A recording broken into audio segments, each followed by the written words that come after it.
रब्बी हंगामातील प्रधानमंत्री पीक विमा योजनेच्या माध्यमातून योजना लागू असताना विमा हप्त्याचा दरात प्रचंड तफावत आढळून आलेली आहे। एक महत्त्वाची आणि आनंदाची बातमी म्हणजे आता येत्या, लक्षात घ्या मित्रांनो, महत्त्वाची बातमी आहे। आता हेक्टरी जे 17,000 आणि शेतकऱ्यांच्या खात्यावरती एकंदरीत पाहिलं तर 17,500 रुपयाचा जो पीक विमा आहे तो आता लवकरच मिळण्याची दाट शक्यता वर्तवली जाते। या सर्व संपूर्ण माहिती आपण जाणून घेण्यापूर्वी या यूट्यूब चॅनलला आपण जर सबस्क्राईब केलं असेल तर सबस्क्राईब करा। एकंदरीत 50,000 रुपयाचं अर्थसहाय्य हे शेतकऱ्यांच्या खात्यावरती पीक विम्याच्या माध्यमातून देण्यात येणार आहे। या संदर्भात संपूर्ण माहिती जाणून घेण्यापूर्वी या यूट्यूब चॅनलला आपण जर सबस्क्राईब केलं असेल तर सबस्क्राईब करायला विसरू नका। एक शक्यता म्हणजे शेतकऱ्यांच्या खात्यावरती हा एक पीक विमा जो आहे तो आता मिळणार आहे।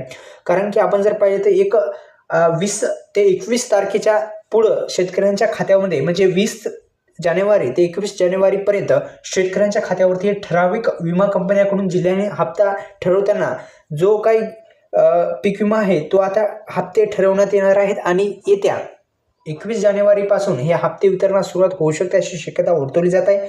आपण पाहिलं तर यामध्ये एकसमान संरक्षित रक्कम असून छत्रपती संभाजीनगर, जालना, बीड यामध्ये 28 जिल्हे असू शकतात आणि लवकरात लवकर शेतकऱ्यांच्या खात्यामध्ये ही जी रक्कम राहिलेली आहे ही शेतकऱ्यांच्या खात्यावरती यायला पाहिजे। आणि हा जो पीक विमा आहे तो पीक विमा शेतकऱ्यांच्या खात्यावरती सरसकट जमा होणार का हा सुद्धा शेतकऱ्यांना प्रश्न आहे। तर मित्रांनो लक्षात घ्या, सरसकट मिळणार नाही, ज्यांनी पीक विमा भरला होता त्यांनाच मिळण्याची शक्यता आहे। तर अशा पद्धतीने पीक विमा तुमच्या खात्यावरती येण्यासाठी तुम्हाला तुमचं स्टेटस जर चेक करायचं असेल तर PM पीक विमा योजनेची अधिकृत वेबसाईट आहे त्यावरती सुद्धा तुम्ही चेक करू शकता किंवा आपल्या CSC सेंटरवर जाऊन तुमचा पीक विमा तुम्ही चेक करून घेऊ शकता। आता 21 ते 20च्या पुढं म्हणत आहेत, पण आता काय होतं ते पाहू। तर व्हिडिओला सोबत लाईक करा, चॅनलला सबस्क्राईब केलं नसेल सबस्क्राईब करायला विसरू नका। अशा नवनवीन व्हिडिओचं नोटिफिकेशन तुमच्या मोबाईलवरती पाहिजे असेल तर बेल आयकॉनला ऑल प्रेस करायला विसरू नका। भेटूया नवीन व्हिडिओमध्ये, धन्यवाद।